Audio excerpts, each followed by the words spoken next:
Ciao! Ciao and welcome back to 250 Journal Podcast that is now iMovie Podcast. Exactly, but we are in our 9th, I think, week of exploring the top 250 films on Letterboxd.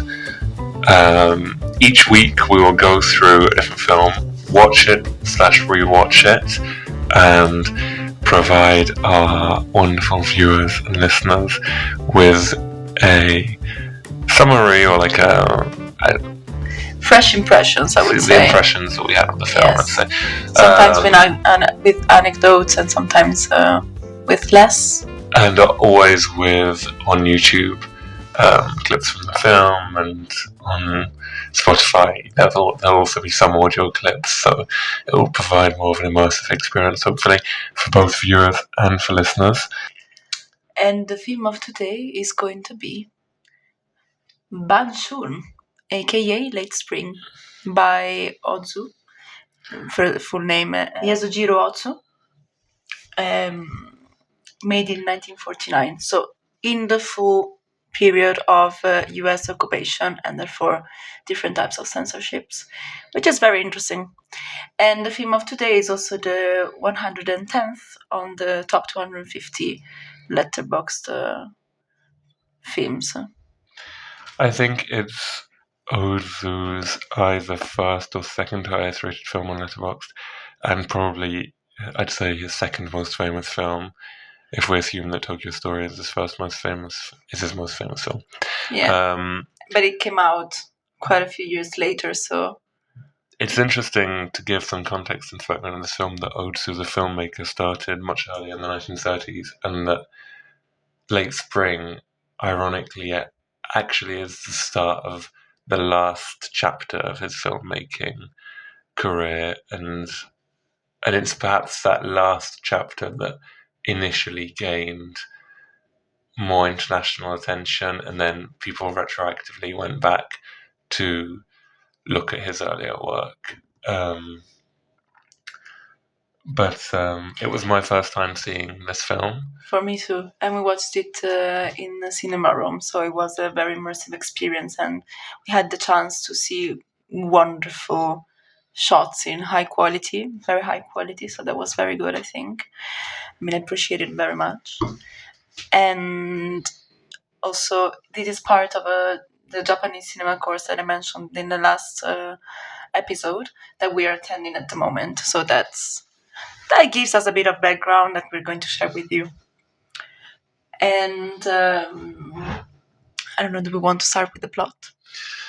So, Late Spring tells the story of a woman, Noriko, and her father, who live together, and her father works as a professor, and she doesn't work, and she's unmarried, and she's, I think, 27 years old, or she's in her late 20s. 27 years old, yeah. And I thought just 1 year older than it's me. unusual in this period to be unmarried as a woman at that age, and so the film kind of tells the story of her family, of her father and her aunt, looking for a marriage for her, and her own attitudes towards that marriage, which are very ambiguous feelings. You know, she has some apprehension because she doesn't want to leave this life, the only life she knows, behind, and also because she's worried about her father, who she kind of looks after in every meaningful way. She cooks for, she cleans for, she mends his clothes, and she remarks to him that without her, he'd be incapable of surviving by himself, because he's incapable of cooking, and he doesn't know how to clean, and he doesn't really know how to live alone. Yes, she mentioned even like you would burn the rice. You're not able to do these things by yourself. So yeah, it's a big concern. Meanwhile, her father tells her that not to worry, if you do get married, that he will also get remarried, to try and console. It's kind of a strategy on his part to try and console her, to let her know that, you know, to push her into getting married without having any concerns for him. And I think that the story is built around these characters. Then there's some other characters who float around the edge. There's a few family friends who play some important roles. But exactly. the main focus on the film is on Noriko and her father. So a very simple plot, very linear, it's just like a simple everyday story that actually brings a lot of meanings and symbols, and it's told with, let's say, it's not as simple. The complexity gets added throughout the film, and I'd say also the main characters that appear around this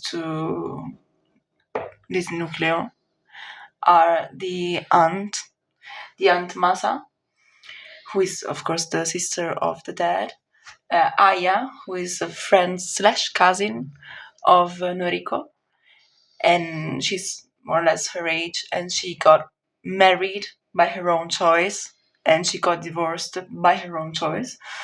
And then the uncle, which is actually not an uncle, is a friend, family friend, Professor Joe Onodera, who is also married and divorced and remarried, and this is another topic, the remarriage. And then potentially there is also Mr. Hattori, who is a co-worker of the dad. He seems to be kind of an intern or an assistant. Yeah, something like a that. Research assistant. Yes, exactly. And they research in English, so Western culture. And this is another topic, because as we said, this film was made like in the clue of the US occupation. And therefore, some things had to be mentioned and some things had to be transformed into some ways that the US censorship would have approved. And in this case, would be, for example, not mentioning that the US military destroyed different places and that the responsibility to the war, of losing the war, was specifically of Japan, and the US somehow they are or not mentioned, or if mentioned is in an okay way. And so we see throughout the film some, I don't know, like signs on the streets that are representing both they're written in English with the English alphabet or Roman alphabet, but that was also present before this censorship, the US occupation, because of the modernization of Japan. And at the same time, like the sign of the Coca-Cola, drink Coca-Cola, which is extremely US, as we know, or even like some lifestyle that they have, especially in Tokyo, and especially in Ginza, is the area of Tokyo that represents the most the modern society. And so they have shops with the sign in English, or some concerts, for example, that they mention in the film that is typically Western, is a violin concert, or some art exhibitions that are also with this Western influence. So all these elements that are there from time to time, the clothes, the baseball that a child mentions to play, and basketball was also mentioned. You see, like the Western influence being there, without being explicitated too much, or let's say pushed onto you necessarily, I would say. I don't think it's necessarily the focus of the film, but it's definitely a shadow that looms over the characters and is unavoidable, especially, as you say, the signs that you see written in the Roman alphabet, and those are focused on, and that gives us a sense of the occupation period that Japan has done, and a kind of reminder that otherwise might be, it might otherwise not be necessarily noticeable, but those things remind us of that. And I think there's a few examples of that throughout the film. Also, even the fact that the Noriko's father reads some Nietzsche philosophy, which again is interesting because it's written again in the Roman alphabet, and it's, I guess. Or even Aya, who is a typist, even if she corrects then the father of Noriko, and she says that she's a stenographer and not a typist, but of course, like she writes in English because she works for English companies. She dresses in Western clothes most of the time, if not all the time, actually. And that's also very interesting. And even that the film itself is what is considered a gendaigeki, so it's like representative of the modern society, because the jidaigeki, who are period films, were banned. So even this is interesting, like the film itself, without excluding that Ozu wanted to explore these themes, evidently, but for sure he couldn't even explore other themes of the past if he wanted to. Well, I guess that's kind of an idea of the historical context. Of course, it takes place 4 years after Japan's defeat in the Second World War. One piece of subtext that I think is useful or important to bear in mind when watching this film is that maybe Noriko's lack of success in finding a husband is linked to the number of Japanese men who would have died in the war of her age, and therefore there's kind of a lost generation, case of a lost generation in which there's simply more women than there are men in this period of people in their 20s and 30s in Japan, because of the vast number of casualties that were suffered. It's true, but again, it couldn't be mentioned because the war couldn't be mentioned. No, and that's just a piece of subtext. There is, in fact, a line at some point where in Kyoto, Noriko is with her father, and her father says, cavolo. He doesn't say cavolo, evidently, but he said, we don't have anything like this in Tokyo. And the original script he was meant to say it was bombed out, so that was the reason why. But the censorship acted on it and said, no, you can't mention it. And therefore he ended up saying it is so dusty in Tokyo. Because Kyoto is representative of the traditional Japan, because it hasn't been as bombed or bombed at all. But in any case, it didn't have the same fate of Tokyo, and it's not as modern as Tokyo. So it's also these two worlds, geographically, these two worlds that are there, and for sure they help us understanding what Ozu and Ozu's philosophy somehow of theory, Ozu's view of the world. I think the film also offers some interesting insights into the world, I mean, the idea of marriage and of time passing and of different chapters of life, and I think that's really the main theme of the film. And I think there's many things I think that are very interesting about the way in which the film is made, with an extremely minimalist story, and not just a minimalist story, but a very minimalist telling of the story. I don't know if minimalist is the right word, but there's a very unusual selection of what is shown and what is not shown. For instance, one thing that crossed my mind is that firstly, it's not only an omission of the husband figure, or the figure that he's mentioned, of course, but he's never shown on screen, and none of the scenes where Noriko interacts with him are shown on screen. And secondly, there's an omission of her actual wedding. The film just cuts around it. You see the moment with her father directly before the wedding, and you see her father's reaction the night of the wedding when he's drinking with Aya, one of the family friends.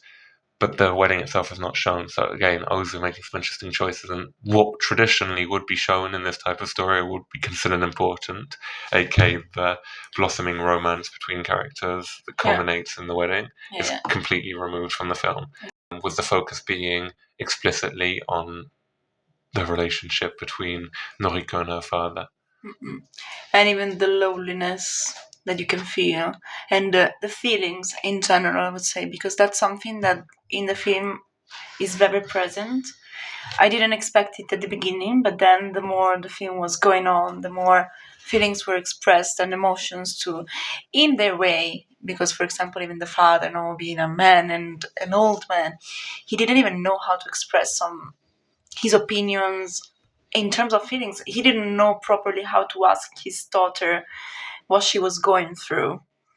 In fact, he went to his sister to ask for advice, and she told him talk to your daughter, ask her how she feels, if she feels to get married already or not yet, how is it going with Mr. Hattori, all these things. And I think that's something that I didn't expect, because the more the film was going on, the more the two characters were able to communicate, but always with this maintenance of the what I have to tell you.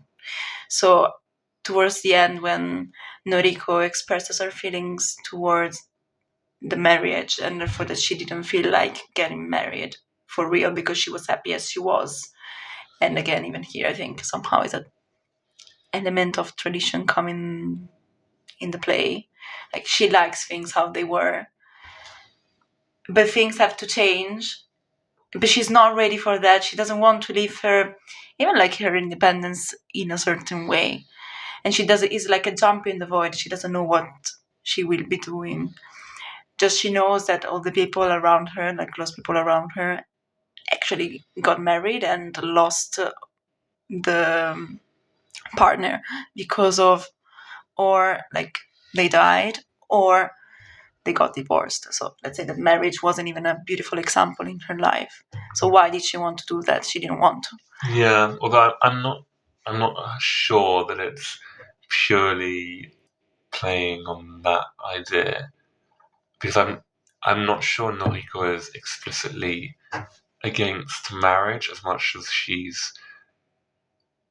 she doesn't want her life to change so drastically and to have to to have to throw herself in with a man that she barely knows and to completely rebuild her life from the beginning, and everything she knows and has known her whole life would be ripped up, and she would never be able to go back to that state of looking after her father. Yeah. And I think the feeling of a chapter closing and of imminent change and the kind of melancholic sadness that comes in those times of change is the predominant one of the film, rather than any comment on modernity against tradition, or because I think most modernity and tradition are shown in good ways and bad ways in the film, in some sense, but the film doesn't clearly express itself on whether modernity, let's say, should be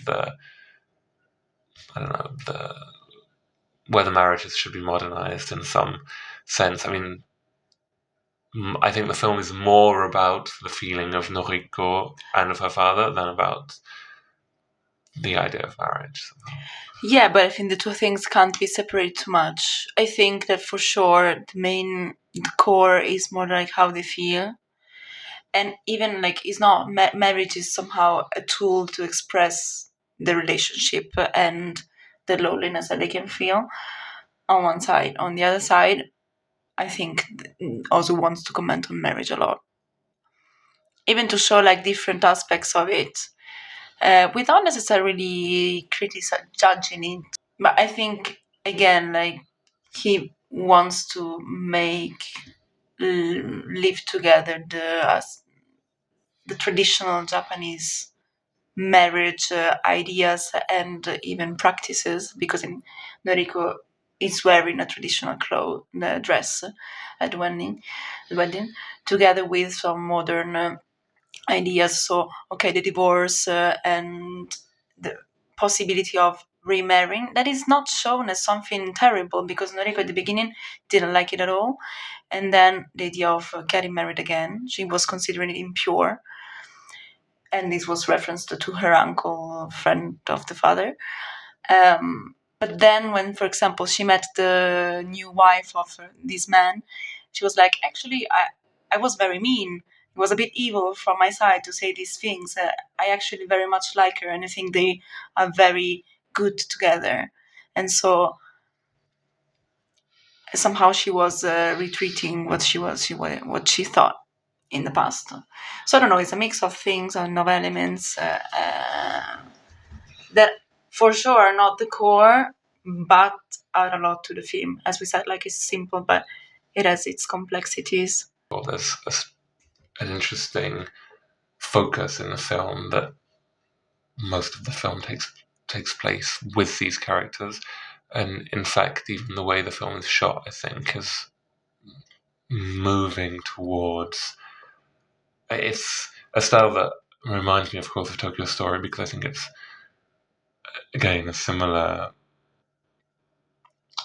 The film is made in a similar way, and Tokyo Story also features very little outward displays of emotion, and certainly no rage or fights between the characters, or nothing that explicit that you can put your finger on, and instead works very much on moments of subtlety that have deeper meaning but feel very carefully rehearsed. For instance, I was reading that the actress who plays the aunt of Noriko, there's one scene towards the end of the film where Noriko's aunt and father go into Noriko's room when she's about to be married to kind of say their last goodbye, as it were, or to wish her luck for the wedding.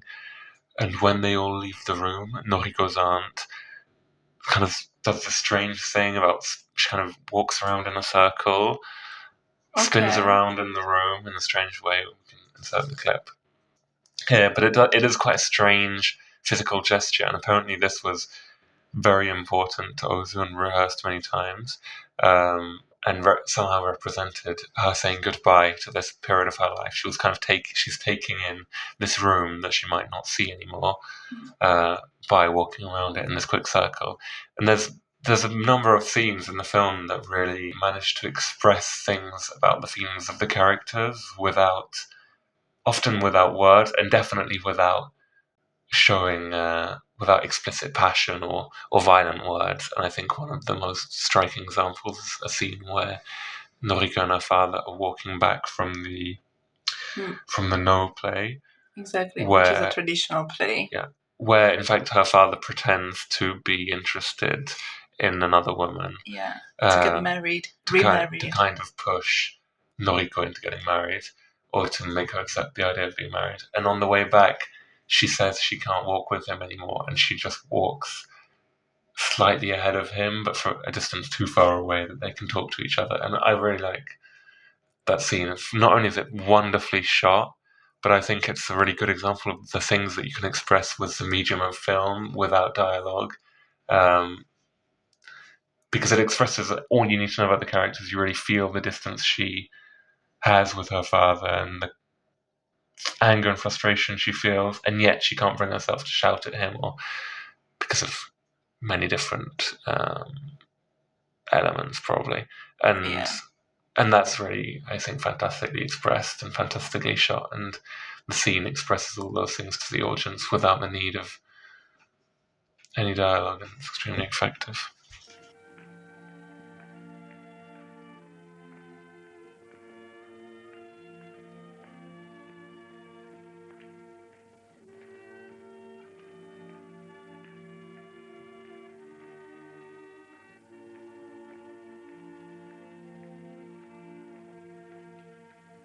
It's true. Also, somehow she's escaping but staying there. In that moment, she just said, "Yeah, no, actually, I can't walk with you and stay with you and go to I don't remember where." That he just suggested. Right? He suggested to go to eat at a certain restaurant, and she was like, "Actually, you know what? No, I can't. I have to go to Tokyo, if I'm not wrong, to meet Aya." And he asked like, "Oh, do you know when you will come back?" And she says, "I don't know." So it's like escaping but staying visible there also. I don't know. And the light also in that scene is beautiful. But I would say in the whole film, it is great. Very well shot. Yeah, extremely. Like your mouth sometimes it goes. Oh, your jaw drops. Your jaw drops. Yes, exactly. And that's something that I really liked, because like really every shot is so well made. Even like the indoor shots in the houses, I don't know, they're so poetic. And even we noted, and also some of our classmates noted, often the shots were somehow maybe showing more depth of the place they were showing. So let's say in the house you had different levels, so you had maybe one door or one piece of furniture in the shot, in the frame, so that you could understand that it's not like a flat image. But that, I don't know, gave also, I don't know, more feeling of knowing more the characters, because you knew their environment very much. Even I thought, because okay, one thing that is also very noticeable is that the camera always stays very low, especially in the house, I would say. And I felt like Ozu wants to sit at the level of his characters, because in the Japanese tradition, at least in this film, they always stay on the floor. They eat on the floor. The life is happening on the floor. Often the close-ups of the faces of the characters are also shot from below. Exactly, it's true. And so I felt like, okay, he wants to make us feel how they feel, or make us stay with them somehow. And then I felt it was very, very beautiful. It's not often that he really focused on the floor or the feet of the characters. I mean, that wasn't really the focus, but you could see the lower part of their bodies too.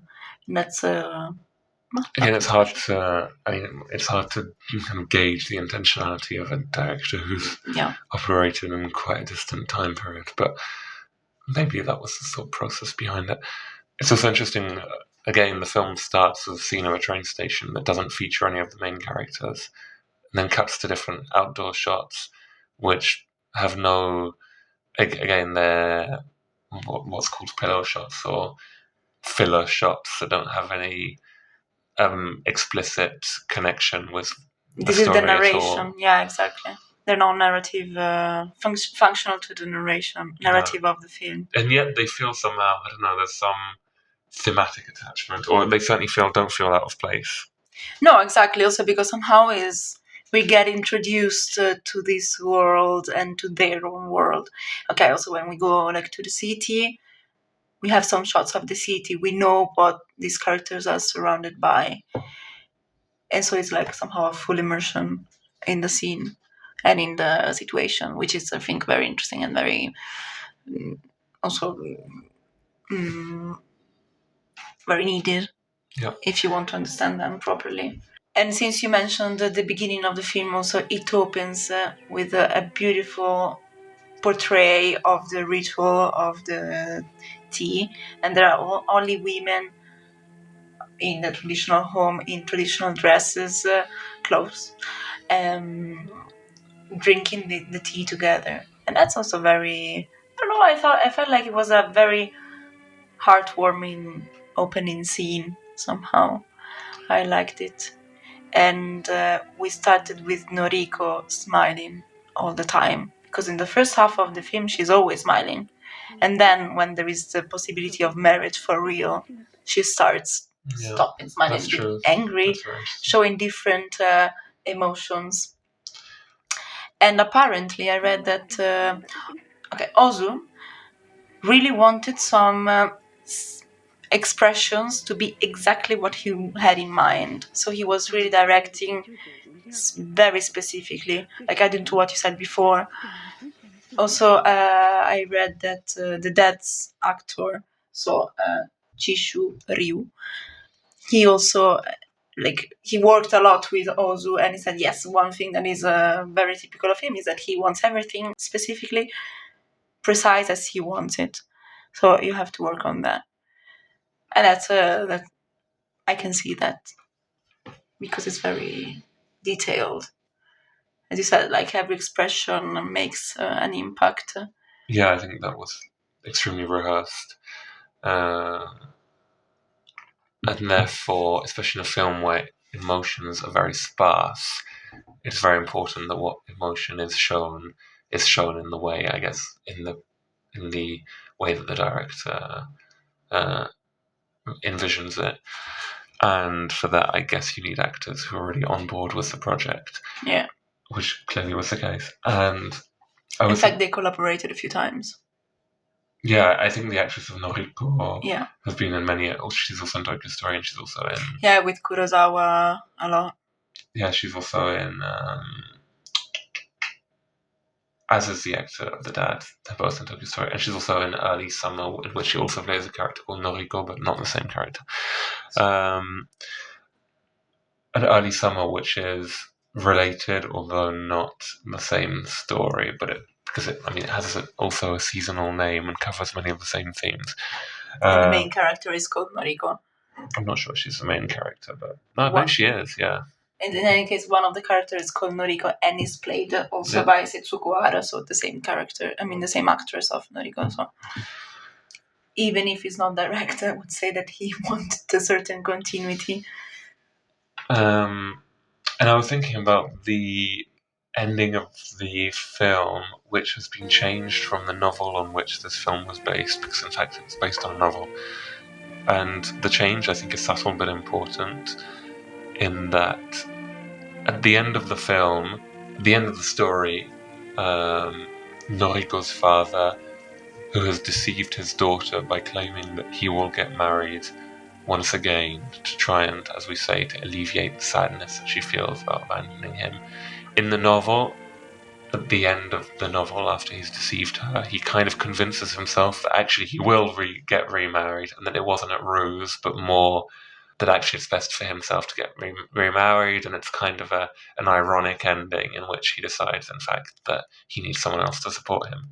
Whereas in the film, I think it's a much sadder ending, which really signals the end.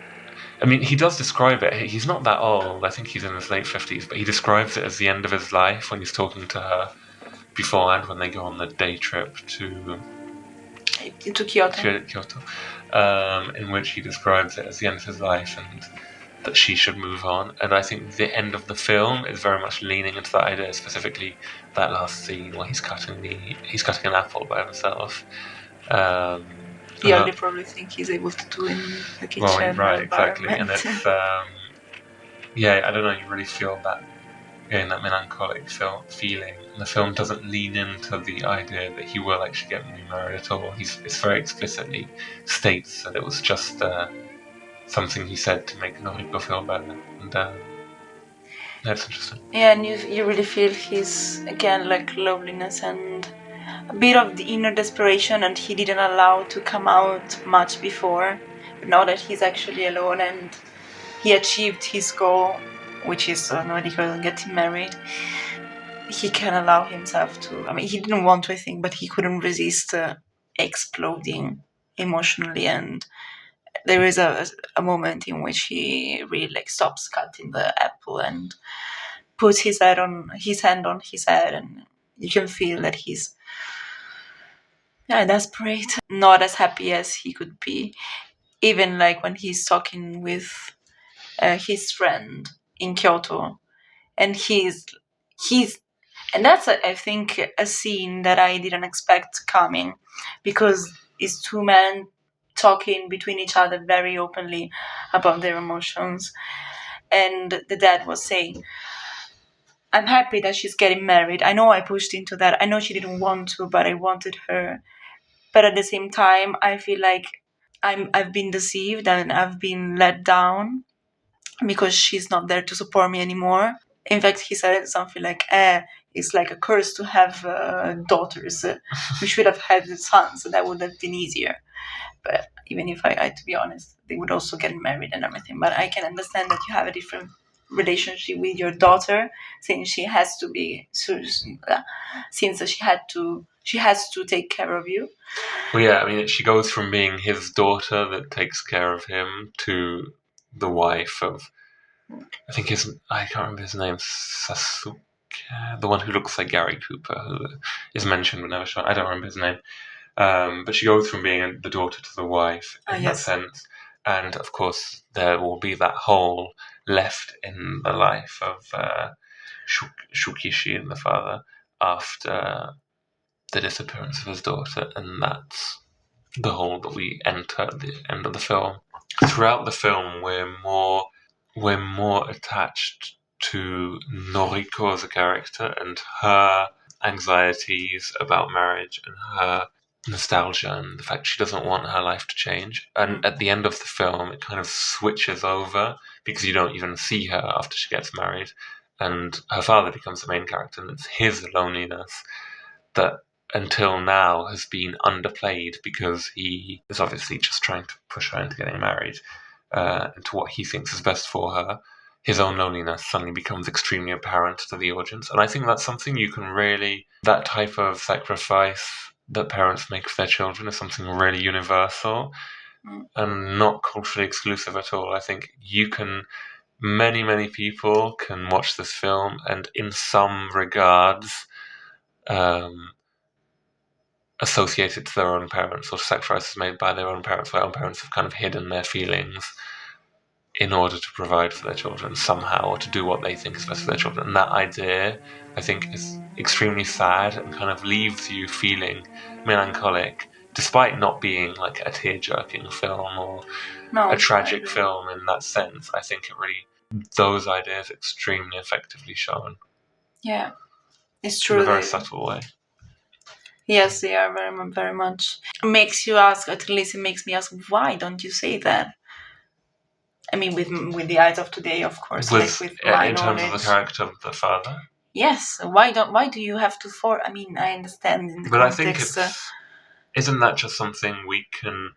For example, when you move out of your parents' house or you move on in life, let's say, I think your parents will really push you and encourage you to do that, even though they might really dread the loneliness that comes after that. And it's kind of a similar idea here, now in a different context, cultural context, but that idea is also present. Absolutely, but the fact is, why do you have to hide that you will feel lonely and you will miss them?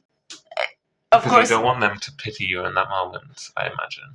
No, I mean, I understand that, but with the eyes of today, with who I am today, I would say, please talk about it. Also, me as a daughter, I want to know these things. Of course, they happen. But I also feel like somehow lonely potentially, or I feel like something is different and it's not like before, and it will never be as before, and it's extremely sad, and I am sad to discuss it with the people who also feel the same. That's of course in a different way, but you both want the same thing, which is go out of home and have a beautiful life, blah blah blah.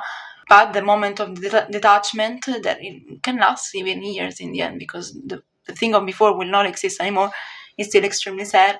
And why don't you share this feeling? Because this can become extremely powerful and a beautiful bonding moment. I wouldn't say moment, but it's like some elements added to your bond. I mean, in any case, it's a very different cultural context where emotions are shown in a different way.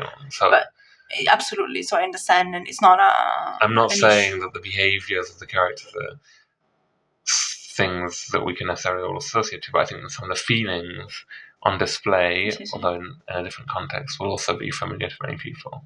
Yeah, no, that's absolutely. It's just as a viewer, you can even feel like sometimes, please talk.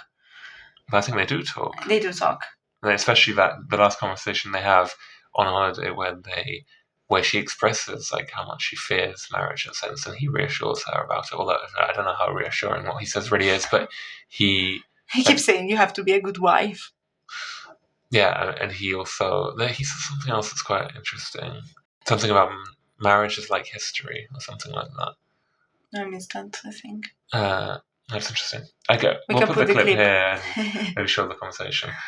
But it's a really nice scene. It's like their last talk, potentially their last proper talk, before getting separated. Forever. And also their last trip. There's another really good scene, I think, on that trip where she would like to talk to him, but he's fallen asleep because they're sharing a room and they're sleeping in really uncomfortable looking beds. And again, I think it's just those small moments of nostalgia, of sadness, that this film really executes very well and handles very well without doing anything big. And that's one thing I think that, not to sound nostalgic myself, but I think that films today, and I was thinking about this the other day, that films today struggle. This film doesn't feel the need to justify itself with any violence, with any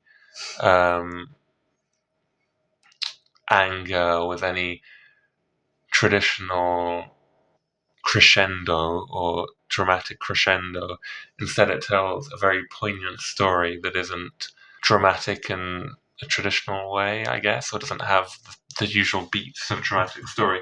And I think it's rare nowadays, at least in Western cinema, but not exclusively just in Western cinema. But for sure, it's more of a Western issue. It's rare that films are able to do this. And I think watching a film like this, that now the more I'm talking, the more I'm convincing myself to give it 5 stars, is especially touching in that sense, I think, because it's something extremely real, as I say, relatable in some ways, but without filmic elements that can often be distracting, can be effective, but often are distracting, and take away from that sense of real emotion that I felt when watching Late Spring.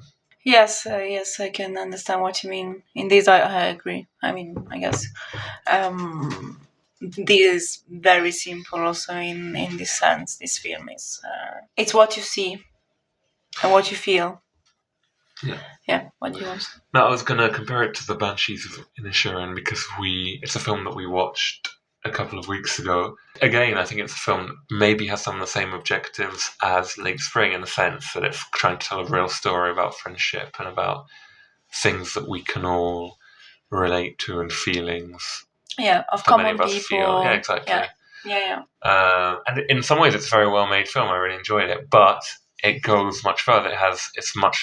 It justifies itself with these scenes of violence and with very filmic, dramatic elements, whereas Late Spring doesn't feel the need to do that, and that's why I feel Late Spring is a much more accomplished piece of filmmaking. I mean, in that case, that's probably it's almost an absurd comparison because Late Spring has been so influential and it's much older, but I think it's notable that's the difference, I think, between art that has no limits, and I think Late Spring is like maximalizing what the art of film can do, whereas Banshees of Inisherin feels that it can't just be the story of these two friends. We have to have these extra elements that somehow, I think, for me, take away from the real crux of the story, in a sense. That was just what went through my mind when watching them. But it's true.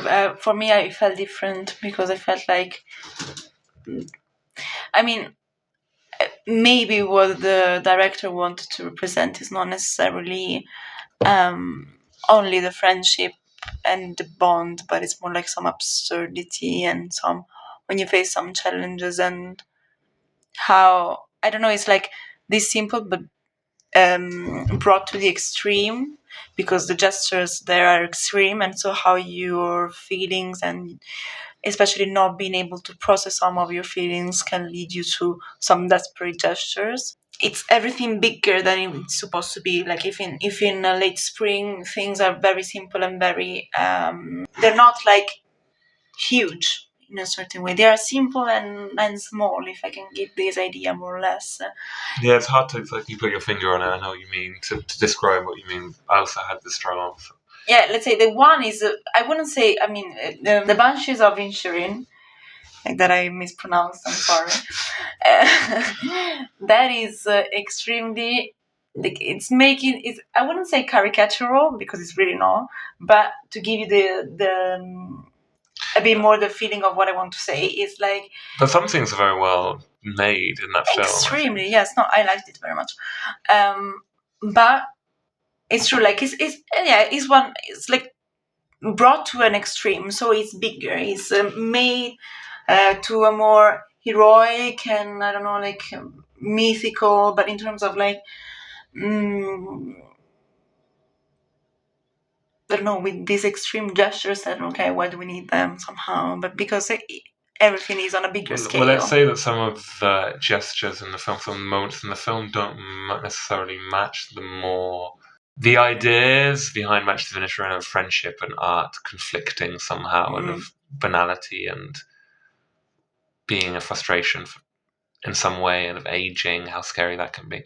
All those ideas, I think, have some sort of universal lens. I mean, they can be taken for many people. Many people can say, I don't live on this island, I don't live in this context, but I can relate to some of the frustrations of these characters. Yeah, definitely. Of both the main characters and of the sister of Colin Farrell's character.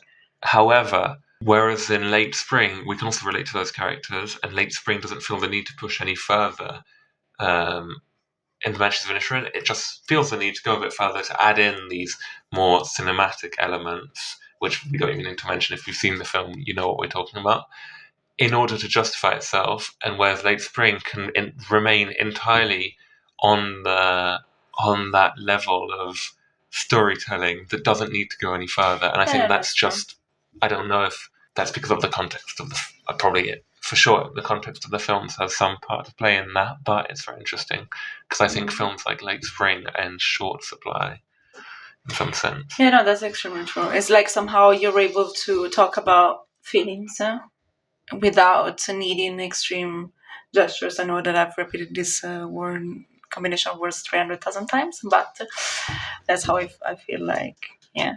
While on the other side, I think they could have a sense, especially also because they are, on this very isolated island in a context of war that they are not really feeling. And I mean, some places can really drive you mad and leave you to, in craziness.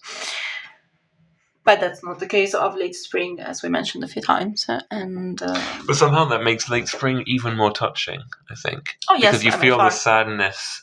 The sadness isn't... The genesis of the sadness isn't in violence or in exceptional circumstances. The genesis of the sadness is in just normality that we will all experience at some point, and therefore that becomes much more touching, I think. And that's kind of the crux of what I'm getting at, is that Ozu manages to do more with a lot less, whereas in the Banshees of Inisherin, there's a justification for that. I mean, you feel things, but you're made to feel things through violence or through extreme things that probably wouldn't occur in the plane of realism that the film initially operates in, and therefore the feelings of the audience, which certainly do exist in some cases, I'm sure many people are very touched by it, and I was too to an extent, but maybe more by the early scenes. The feelings of the audience feel more drawn out and come out somehow forced because they've been forced out by these grandiose sequences. Whereas in Tokyo Story, that isn't the case. Late Spring. The Late Spring and Tokyo Story. That I haven't watched them. Yes, it's true. It's true, and also in a certain way, in the Irish film, you can even perceive like, somehow with these grandiose gestures and challenges and everything, the characters get a bit stained, especially the main character, or maybe something that I would say doesn't necessarily belong to him. While in Late Spring, you can really believe their art, the art of the character, like their development and their story, the line of their story. I don't know, they remain coherent with who they are or the potential of what they could be. But this doesn't exist in the Banshee of Inisherin. But not. But yes, maybe some things are a bit out of tune, if that makes sense in English. Yeah, I think it really does. Okay, so that's good. So yeah, that's basically it, I would say. I think I will change it to 5 stars now. I can even do it now. For those listening on Spotify, I will now go on to Letterboxds and move it up to 5 stars, because having this conversation has made me realise that I really should have had it at 5 Life stars. change. But maybe it's one of those films that grows on you in the days after you watch it. It's true, that would be interesting. Also, because, for example, yes, since we watched it throughout this Japanese cinema course that we're taking, somehow we are already a bit immersed in this, in the story and history of Japanese cinema. So it's like a path that we're taking. So I think that also gives us more appreciation of some elements. Yeah. Because also we could see like some parallelism with the previous film that we watched. That was Street with No Names by Naruse. And even there, like, okay, we could see some similarities between the two directors. Stylistics. Yeah, in fact, and supposedly, in fact, they have a very similar style. I mean, they have a very similar style. and supposedly they couldn't really be part of the same company because we already have an Ozu.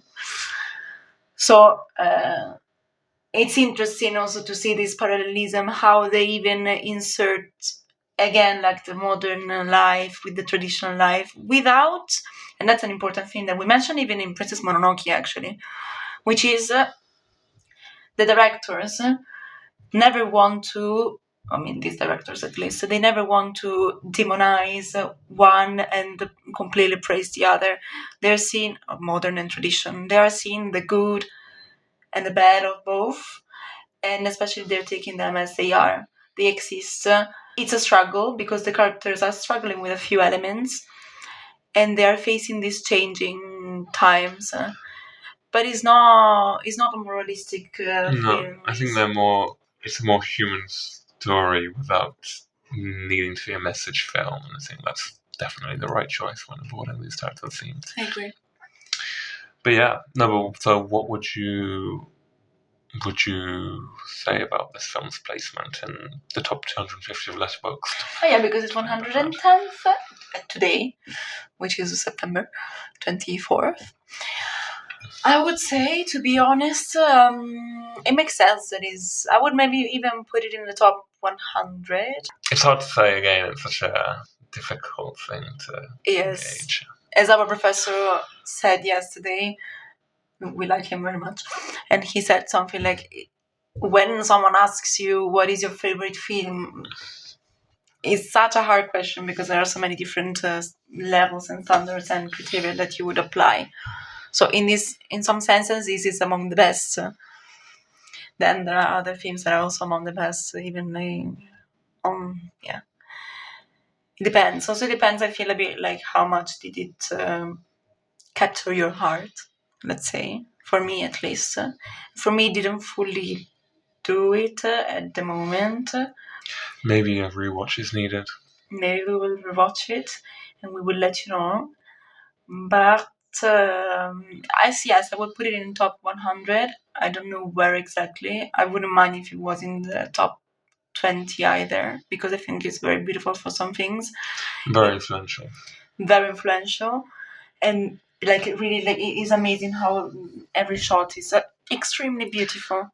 And even like in some moments when the camera is still and you see things happening, and or you don't see things happening, you just hear maybe, because Ozu chooses to shot only, I don't know. Shoot. Oh, sorry. When Ozu chooses to shoot only a room or a corridor, the corridor really likes corridors that give access to different rooms, and the scene is actually happening in a room that we don't have access to, which reminded me a lot of Jean. And even if, of course, like it's a different story, even if again it was like everyday life of someone with their struggles, and again this thing of making the scene happen in another room, for me is very effective. I like it very much, and makes me feel more even the feelings of the characters somehow, because you feel that empty, you feel the empty, and then you feel it a bit with yours, maybe, I don't know. So okay, then that was my other take, and so I would say yes, for me it deserves to be a bit higher. What about you? No, I agree. I think it's definitely a deserved entry in the top 250, and a film that I want to see again and continue thinking about, which is probably the best thing you can say about film. So, if you've seen the film, firstly, you should like and subscribe as usual, follow us on Spotify, etc., etc. Especially on YouTube. Yeah. And if you've seen the film, you should tell us what you thought in the comments. Yeah. And we have a few seconds left before the camera will stop, so we can say bye. See you next time.